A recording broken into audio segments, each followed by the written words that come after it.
Welcome to the Lawyerist Podcast, a series of discussions with entrepreneurs and innovators about building a successful law practice in today's challenging and constantly changing legal market. Lawyerist supports attorneys building client-centered and future-oriented small law firms through community, content, and coaching, both online and through the Lawyerist Lab. And now, from the team that brought you the Small Firm Roadmap and your podcast hosts.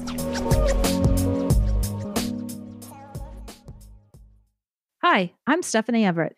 And I'm Jennifer Wiggum, and this is episode 436 of the Lawyerist Podcast, part of the Legal Talk Network. Today, Sarah interviews Labster Rebecca Ritchey about her business strategy.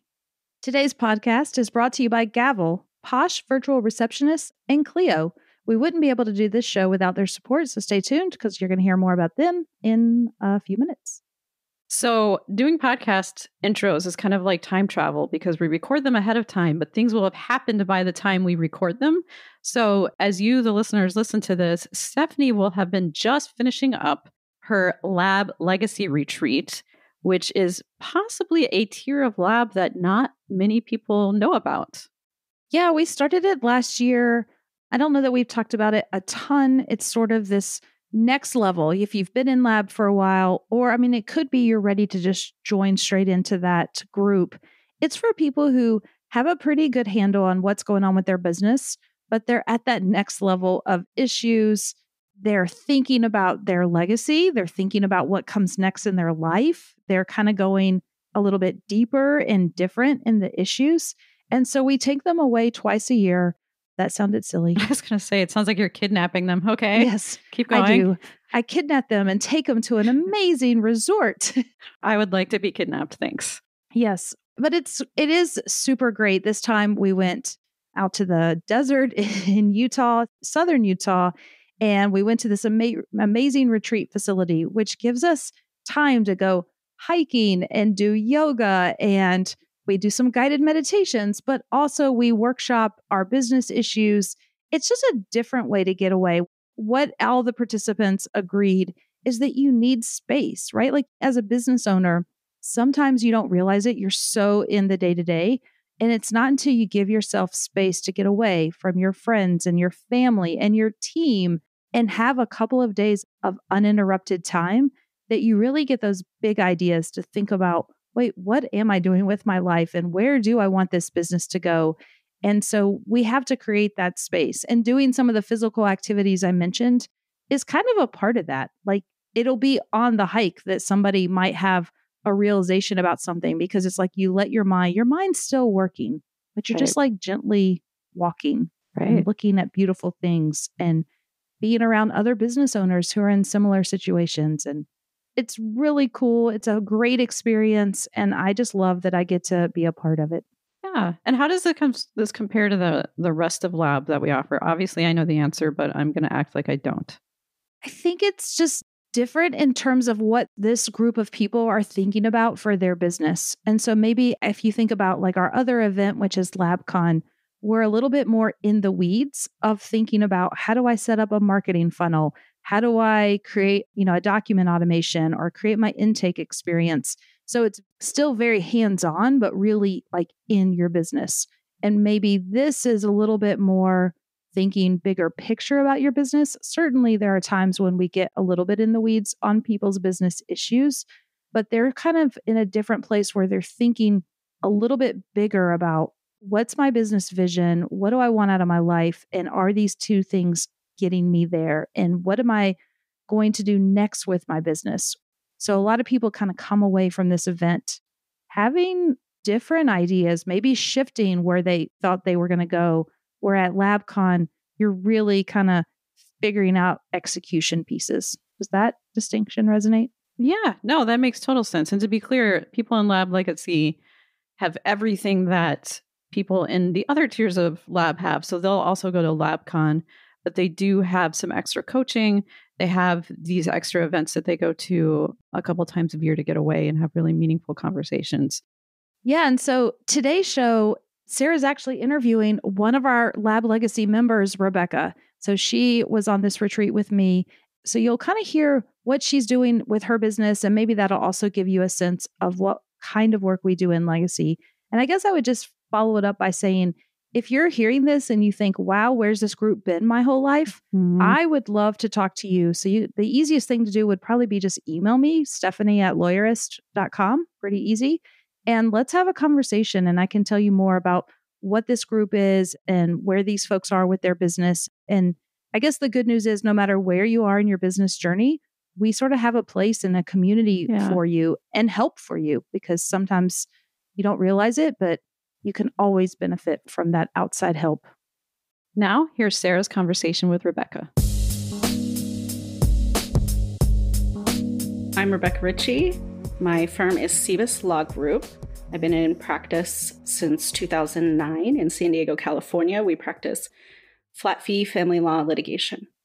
It's so nice to have you on the podcast. Thanks for coming on and being willing to talk about all the cool things that you have built in your amazing firm. And I know that the audience is going to be super inspired to think about how maybe they can implement some of these things in their own businesses. So before we dive in, because we definitely want to talk about how you do flat fees and a shorter work week and what that looks like and being able to give back and volunteer and all that stuff. But just for context purposes, give us just a basic overview of what your firm looks like today. So like team members, all that. Yeah, so right now I have a team of 3 attorneys, including myself, and we all take on one role within a case. So we all work on every case. And so I handle the consulting services, I set the strategy and the direction of the case. Also, I handle most of the client issues and communications. And then Sarah handles all the back end, making sure everything we're processing is perfect and the pleadings are well done. She does discovery, all the kind of back end paperwork kind of thing. And then Britt is our litigator. And so she is the one that's always in the courtroom, and that's all she has to do. And then I have 1 main support staff and 1 intern. Awesome. When did you start your firm? So Cebus Law Group, I started in 2014 after I separated from my former partner. So it's been almost 10 years, but I actually have never worked for another firm. I've always worked for myself. So my prior firm, I was partnered with an immigration attorney, and we started that in 2010. So when you started, what was the vision for the type of practice that you wanted to build in terms of how it served clients and how it operated and things like that? Well, to be honest, I think when I started, I was mostly thinking about how I was supposed to make money as a business person, more so than I was thinking about necessarily how to serve clients. And so in the firm where we had immigration and family law, immigration was primarily flat fee. And it was really nice to have those flat fees coming in every month to pay the bills and not have to wait for, billing each month. And so when I started my own firm, I wanted to figure out how I could do that so I could make money as a solo, because in my mind, as a business person, if you're basing everything on the hour, then I needed more people to bill more hours. So if it was just going to be me, I wasn't sure how I was going to make money. I had to bill by the hour. Right. So that's where Sarah came in, and she joined me in 2015 and basically offered me a model where we could offer flat fee services in litigation. Then I saw the benefits, not just as a business owner, but I also saw how it would benefit clients. And so that's when I got really excited. Yeah. So tell us a little bit about the ways in which you've seen that model benefit clients, like from the very early stages of, in the sales process, when you're converting them as a client, and throughout the process of them being a client, and how it can be mutually beneficial. Yeah. So the biggest benefit is we get to answer the question of how much does it cost? So constantly, that's one of the main questions everyone asks. And of course, as attorneys, our answer to everything is it depends. And so we actually get to say, here's what it costs for those services. And they know. So sometimes that can be also challenging, because if they're litigating, litigation services are not cheap. It's not like flat fee means, cheaper per se. And so when they actually see the full bill up front, sometimes they rethink their litigation route because they actually see how much it's going to cost. So I think that's it's sometimes a challenging getting them signed up for litigation services when they see the cost. But I think that's a benefit overall, because then they have to think about, do I really want to spend that amount of money to get the result I'm looking for? Yeah. Yeah, that's so true. So how does that conversation go? Like, how do you kind of overcome some of those initial maybe shock factors to like the initial flat fee price tag? That, because I think that that's what a lot of attorneys are worried about, but ultimately it seems to work out. So how does that conversation go early on? So what I like to do is offer them a range. So I say, here's your options. If you want to go all in, you need to go to trial. This is the only option you want to look at as far as like you want a judge to make this decision no matter what. These are the costs.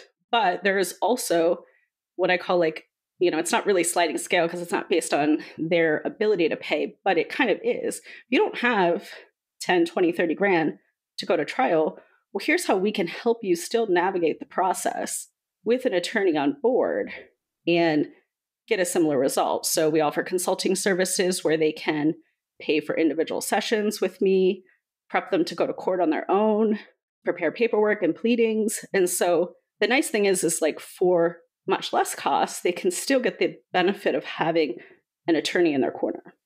Yeah, absolutely. So from a business perspective, what have been some of the implications, things to think about, and some of the benefits that, because I'm sure it really simplifies things and allows you to maybe project out further, more accurately. But from your perspective, like what has that experience been like as the business owner? Yeah, so one of the biggest benefits as the business owner is you can see exactly what you have coming in, the quotes we send out. You can see how much you're closing, whether the services you're offering are reasonable. And it's really easy to track your KPIs on that kind of sense.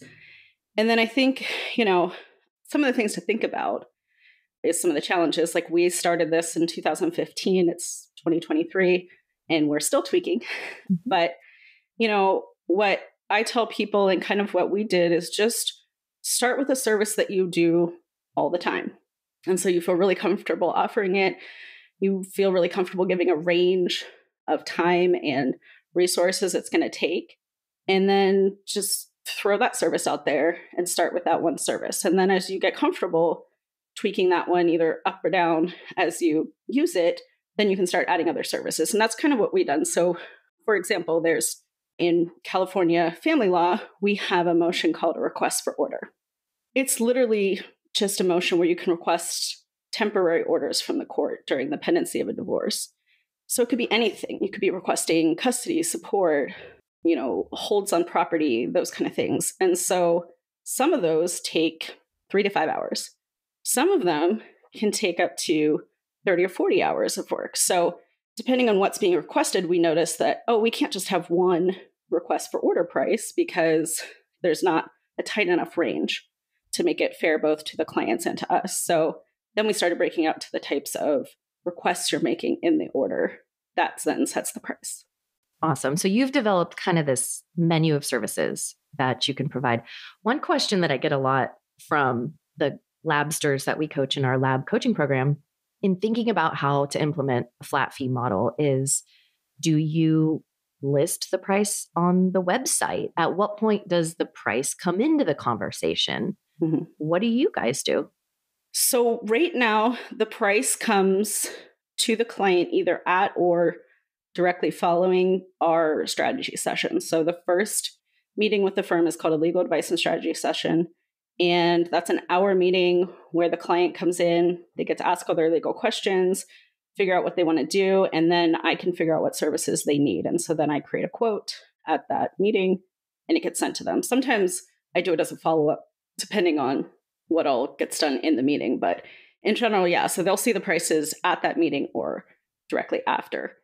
One of the reasons is because we are still tweaking our services, but we do want to eventually at least publish some things. So uncontested divorces are very simple. There's not a lot of nuance. And so, we want to be able to post that. And maybe someday we'll post the entire menu. But right now, we are not posting it. We are presenting it to them. Do you charge for your strategy sessions, your consults? We do. So that's one of the things we're hopefully tweaking in the future. Right now, we charge a discounted rate for an hour to meet with me. Okay. So let's switch gears a little bit, because that was one of the major things we wanted to talk about. Was everybody wants to talk about how to do flat fees. And for some practices, it's a little bit easier to implement than others. I think that you've done a really great job with this. But the other thing that we think is really cool that you and your team are doing is this idea of a shorter work week. Mm-hmm. And it sounds like maybe that has changed over time, but it sounds like it's given you an opportunity to volunteer and give back to the community. So tell us what that looks like now. And then I'd love to hear kind of the journey to get there and what inspired it. Yeah. So right now, I've created a block schedule that allows me to volunteer on Tuesday mornings, and then allows me to essentially not have any client meetings on Thursdays. And so that's how I've kind of set up my week. Getting there, has been a journey. I have tweaked the idea of a block calendar schedule so many times over the last 10 years. Everything from trying to schedule blocks down to like where you're scheduling out every single hour of the day to larger blocks that are more general. And so I've kind of come with a balance. And so I see new clients a certain amount of hours, Monday, Tuesday, Wednesday, and Friday. And I see current clients Monday, Tuesday, Wednesday, Thursday, and certain hours. Some of those are in person. Some of those are only virtual hours, meaning you have to schedule a Zoom meeting. I have no meetings on Monday morning because I found that that is the time where you are catching up on email, doing admin, all of that kind of stuff. So my first meeting is never before 1 p.m. on Mondays. Tuesdays, I volunteer at the Family Justice Center, helping survivors of domestic violence get restraining orders. And then, Thursdays are kind of my day. So I won't say I don't do any work, but I can focus on the business, or if I have personal appointments I need to attend to, take my dogs to the vet, whatever, that's the day I do it. So let me get this straight. You have built this firm that provides excellent client services and client experience, that's profitable, that is easy to track your finances and project. Everyone works as a team, and you basically only work 4 days a week, and you have time to get it all done. Yeah, I mean, that is the beauty of the block schedule. Like once you kind of like put down on paper when it's time to do certain things, it's not that I don't ever do anything outside of those things, like say like, oh, okay, Tuesday afternoon is existing client meetings from 1 to 4. It's not like I only do that, but if clients can only see me in that time frame, if I don't have any, then I also have like my backup, what I do in that time period. And so it kind of just allows me to keep on track so that I'm not just sitting around wondering, okay, or stressing, which does still happen, but what am I going to do right now? Like I have an hour, what do I want to do? And it's like, well, if I go to my schedule, I can kind of see like, okay, well, you set this timer to look at your marketing plan. Why don't we pull that out, or something like that. Yeah. Well, and it speaks to the added benefit of being on a flat fee model, which allows your team to work together. And you mentioned earlier that each of your attorneys has kind of their own role in a case, and it all kind of works together harmoniously. Yeah. I was trying to think of the word that started with it. Symbiotically, one of those. Yes. Yeah. We're going to take a quick break to hear from our sponsors. But when we come back, I want to continue this conversation and hear all about how you do that, how you all work together. The Lawyerist Podcast is brought to you by Posh Virtual Receptionists. As an attorney, do you ever wish you could be in two places at once? You could take a call while you're in court, capture a lead during a meeting, or schedule an appointment with a client while you're elbow deep in an important case? Well, that's where Posh comes in. Posh is a team of professional, U.S.-based live virtual receptionists who are available 24/7, 365. They answer and transfer your calls, so you never miss an opportunity. With Posh handling your calls, you can devote more time to billable hours in building your law firm. And the convenient Posh app puts you in total control of when your receptionist steps in. So if you can't answer, Posh can. And if you've got it, Posh is always just a tap away. With Posh, you can save as much as 40% off your current service provider's rates. Even better, Posh is extending a special offer to Lawyerist listeners. Visit posh.com/Lawyerist to learn more and start your free trial of Posh live virtual receptionist services. That's posh.com/Lawyerist. And by Clio. What do solo and small firm lawyers with great client relationships have in common? They use cloud-based legal practice management software to run their law firms. This is just one finding from Clio's latest legal trends report. There's no getting around it. The fact is, when it comes to client expectations, standards are higher than ever before for lawyers. Proof is in the numbers. 88% of lawyers using cloud-based software report good relationships with clients. For firms not in the cloud, barely half can say that. That gap is significant. For more information on how cloud software creates better client relationships, download Clio's Legal Trends Report for free at clio.com/trends. That's Clio, spelled CLIO.com/trends. And by Gavel. In the next 10 years, 90% of legal services will be delivered online by lawyers. Gavel, previously called Documate, is the software platform for lawyers to build client-facing legal products. With Gavel, collect client intake, feed that data into robust document automation flows, and collect payments to scale your practice. Companies like Landlord Legal, Just Tech, and Hello Divorce are built on Gavel for both internal and client-facing automation. Sign up for a free trial now at gavel.io/partnership/lawyerist and get $100 off your subscription. Or you can book a time at gavel.io/partnership/lawyerist to get a free consultation on incorporating automation into your practice. I'm back with Rebecca, and I'm really curious to know how you got to a point where all of your roles were defined, especially between the attorneys in a case.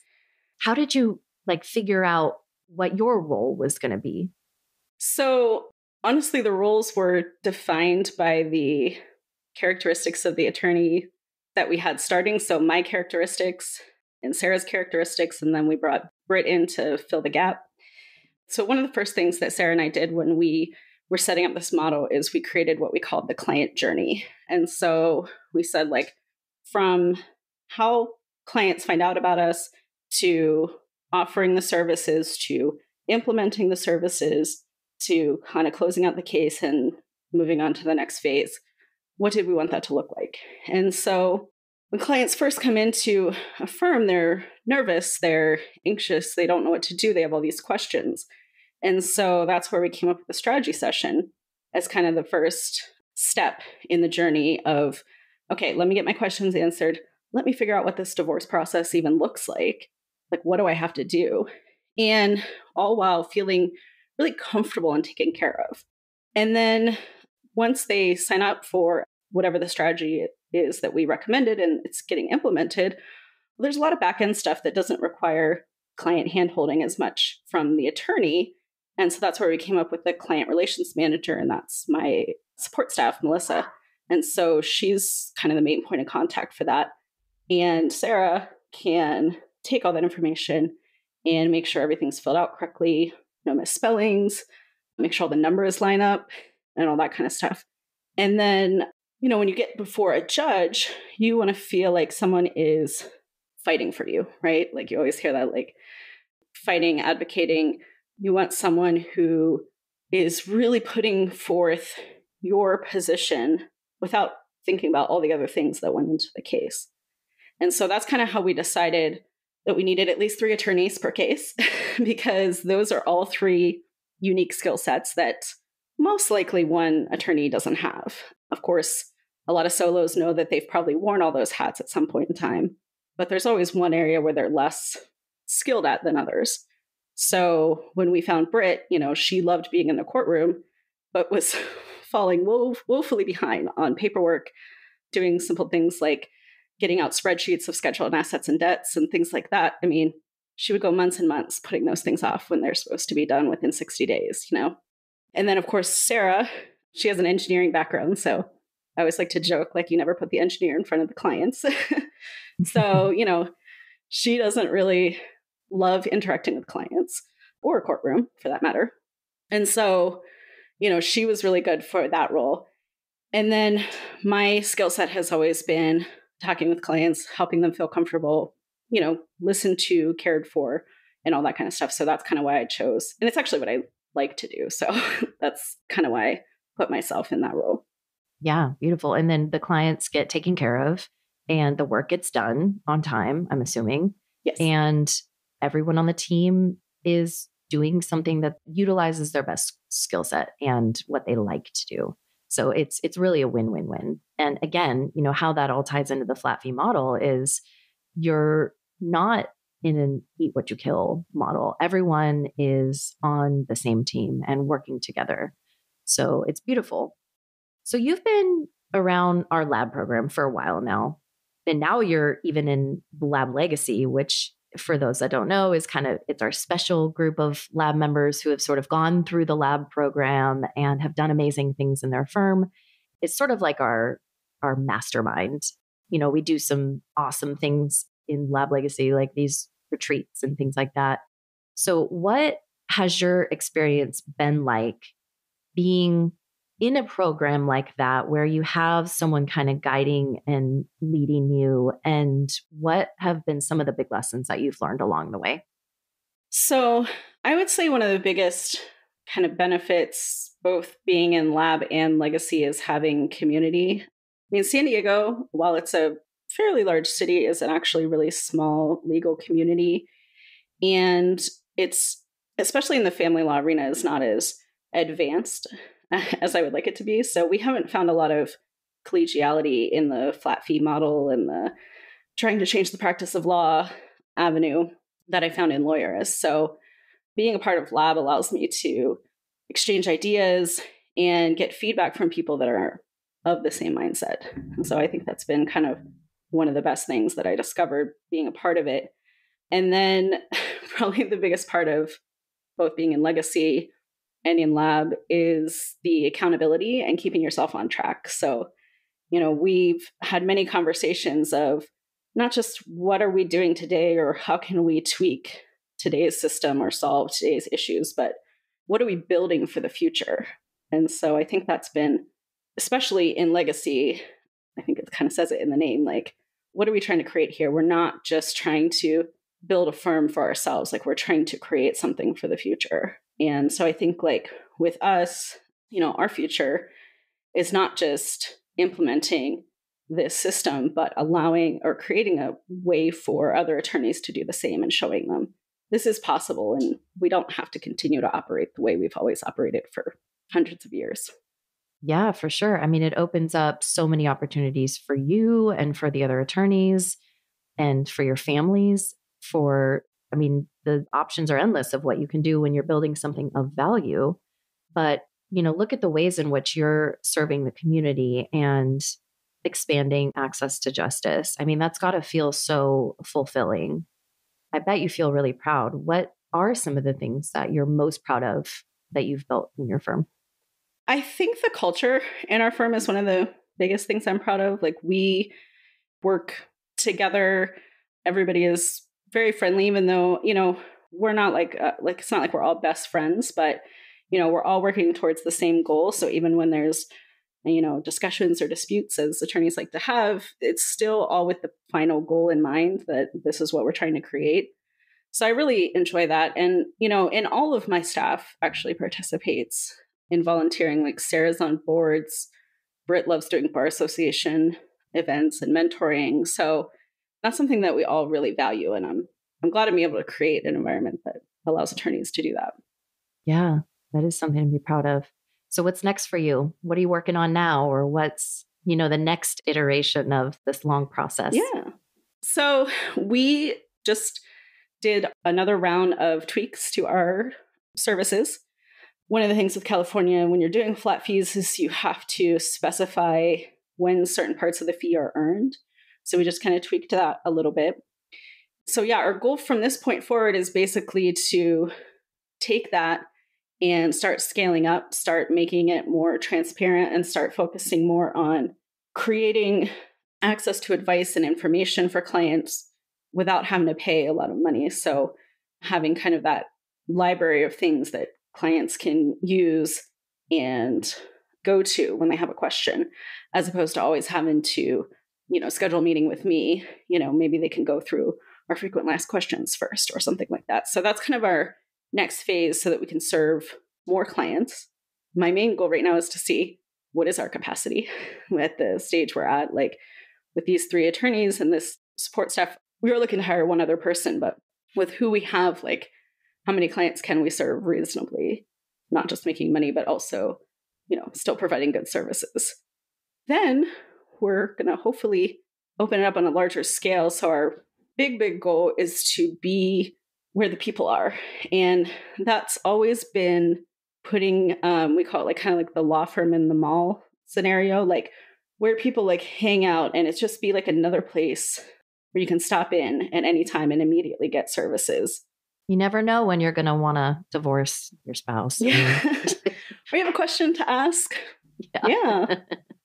I mean, honestly, well, one of the things with divorce is like people who file for divorce oftentimes had been thinking about it for about 2 years prior to filing. So that's a lot of questions, unknowns, not sure if you took that step, what it looks like. And so if you're kind of where everyone is, and that's in the back of their mind, they can always, stop in and get those questions answered, even if they don't actually proceed. Yeah, good point.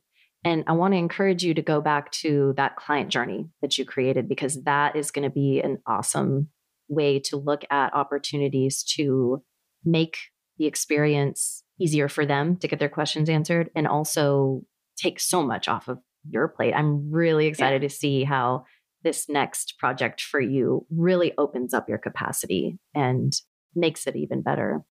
Yeah. And part of that is like having access to information and services without just only being one-on-one attorney time. So those strategy sessions can start with like maybe a video of here's the process or here's how you walk through this. We can also have stations where you can scan documents and print pleadings. Like the nice thing about California is a lot of it is form based. And so, why not try to use an intake system and let them fill out their forms right there? Like, maybe even having childcare services or whatever so that they can get questions answered without having to find someone to take care of their kid. Like all the inconveniences of talking to an attorney can be kind of eliminated by creating this like open space and possibility. You're going to have to promise that you're going to come back on the Lawyerist Podcast and tell us how that goes and what that opens up. And can't wait to see you grow and scale. I mean, I'm so proud of you. And thank you so much for taking the time to come in and share the recipe with us. Thanks, Sarah. The Lawyerist Podcast is edited by Brittany Felix. Are you ready to implement the ideas we discuss here into your practice? Wondering what to do next? Here are your first 2 steps. First, if you haven't read the Small Firm Roadmap yet, grab the first chapter for free at lawyerist.com/book. Looking for help beyond the book? Let's chat about whether our coaching communities are right for you. Head to lawyerist.com/community/lab to schedule a 10-minute call with our team to learn more. The views expressed by the participants are their own and are not endorsed by Legal Talk Network. Nothing said in this podcast is legal advice for you.